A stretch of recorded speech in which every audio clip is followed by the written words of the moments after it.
How to log in or sign in Pinterest.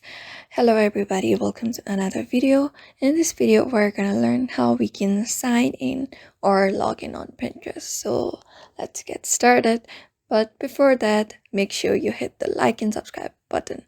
So on the very first step, you need to download the Pinterest application onto your device and then open it.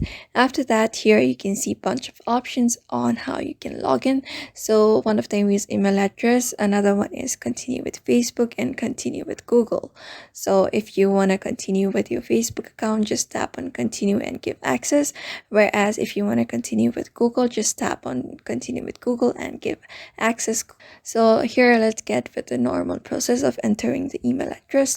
Just tap the email address that you have. Just tap it.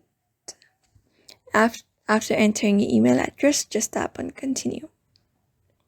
After that, enter your password to log in and you will be logged in your Pinterest account. So the other option is continue with Google. Just tap on continue with Google and choose the Google account that you have, and you will be directed to this page just by logging into your Google account. Same goes to the Facebook account as well. You just need to tap on continue with Facebook and you will be directed to the Pinterest app. So in this way, you can log in into your Pinterest account very easily. Therefore, I hope this video was helpful to you and thank you for watching this video.